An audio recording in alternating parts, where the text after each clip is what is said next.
It has been getting warmer and warmer lately, which means it is about time to start learning about vinyl wrapping. For a little bit of context, this is my TT225 and I intend to wrap this car this summer. Today is more of a learning experience and an experiment into vinyl wrapping itself. I am by no means an expert on vinyl wrapping, but I am willing to work as hard as I can and do it as many times as I need to learn how. It is not a simple skill, in fact it's one that you need to practice over and over again to get good at, so it's something that I'm going to be redoing and going over again and again until I get this car looking the way I want it to be. Today is my first attempt at vinyl wrapping, and I intend to use this as a way to learn the physics of how the material works. My goal for today is not to make a perfect panel. My goal is to learn how the material behaves. I want to learn how to apply the vinyl and how it works and feels in your hand at different temperatures. This is going to be something I'm learning over the next few months, and it's a skill I'm excited to develop. This is where the interactive part of this video comes in. I am not set in stone on the color combo we go with for the TT, so I'd love to hear your suggestions for what you'd like to see for the car. I will also be buying some new wheels for the car in the near future, so add that color to your color suggestion.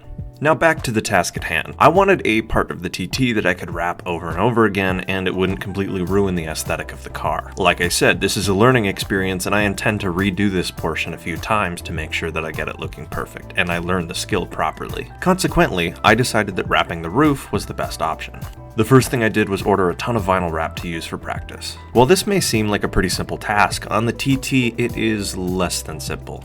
The TT has a very round body, and the roof is no exception. It's a convex structure resembling the edge of a basketball with a less harsh angle.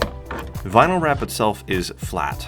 You need to use heat to get it to bend and mold to the material itself. Here's where today's challenge comes in. Vinyl wrapping is generally only done in a certain temperature range, and I'm towards the lower end of that temperature range, meaning that this material is going to be much more brittle than it usually is. In other words, vinyl wrapping this roof is going to be about as hard as it ever will be in the next few months, because it's as cold as it's going to be in the next few months.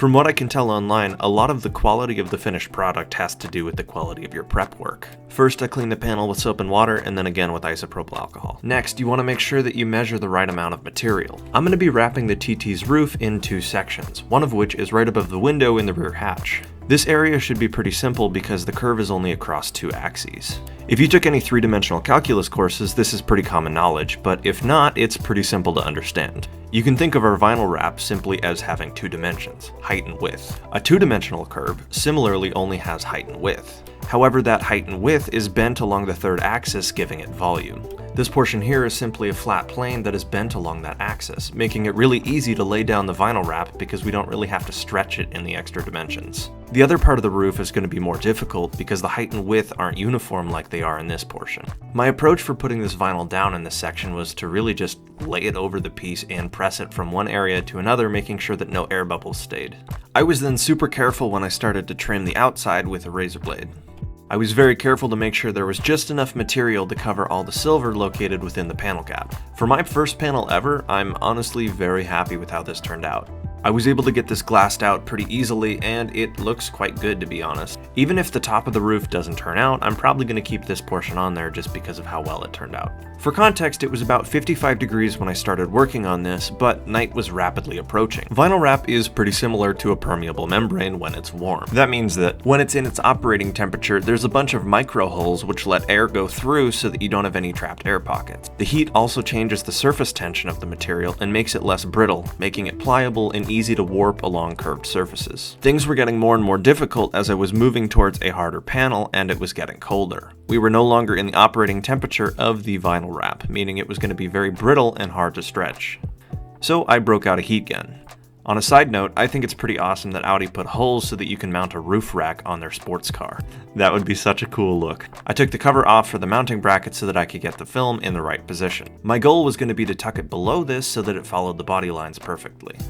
Now, unlike the rear, this portion was going to be notably more difficult to warp the film around, especially since it was cold and not very pliable. In hindsight, I'm going to be redoing this part when it's warm again so I can get a better fitment. The reason this is difficult is because it's not just warped in the XY plane like that last portion we did. It's no longer curved along just one axis, it's curved along two. If you measure the distance of film you need near both of the windows, it's going to be smaller than if you measure the distance of film needed at the very top of the car. All this basically means is that the film is going to need to both stretch and contract in certain positions, which is very hard to do when there's not much temperature to work with. In other words, I knew from the beginning this panel was not going to turn out perfect, and it was going to be a fantastic learning experience.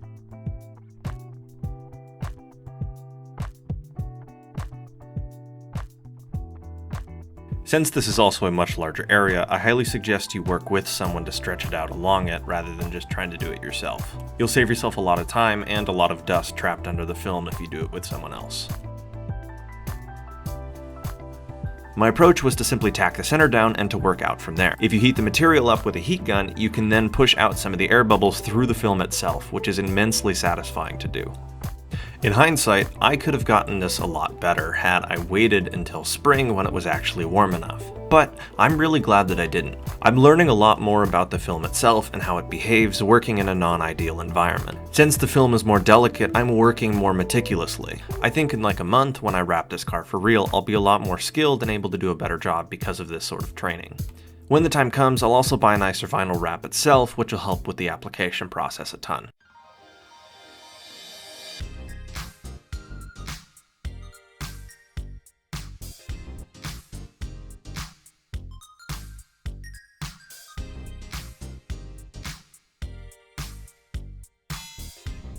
Applying this vinyl wrap was a really fun learning experience, and it's something I highly suggest you try at least once in your life. I personally am going to pick it back up again in about a month when it's warm enough for me to wrap the car entirely. This is something that's been on my bucket list to learn for quite a long time. Consequently, it's something I'm willing to try over and over again and not give up on as I develop skills and learn more about it. Someday I'll be good enough to make my cars look really good doing this. Plus, I really love learning new skills, and it's something I'm going to continue to do for the rest of my life.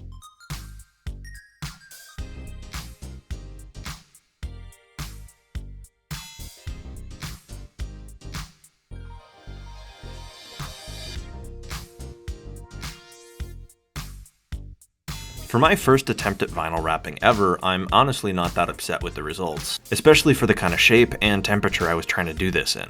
Do I think this vinyl wrap is good enough to stay on the car for the long term? Absolutely not.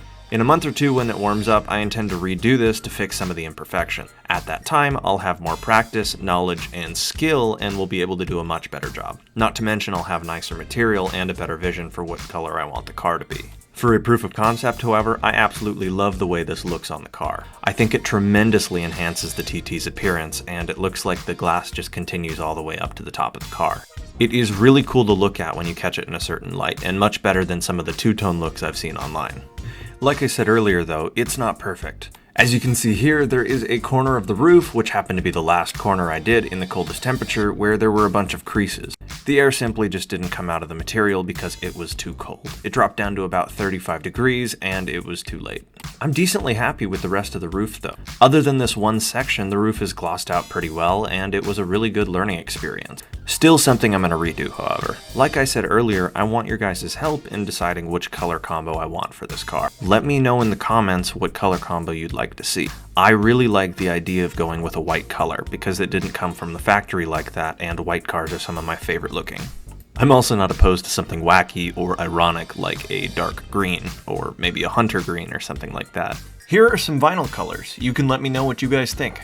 I also think I'm going to get some darker colored wheels, but if you guys have any suggestions, let me know and I'll definitely take them into consideration. Thank you tremendously for watching. Your guys' support is out of this world and it encourages me to keep going and making these fun videos. I absolutely love making these and I can't thank you enough. If you enjoyed the video, learned something and want to see more, consider dropping a like and subscribing. It really helps the channel out. Anyways, thank you so much for watching. Have a wonderful day. I'll see you all soon.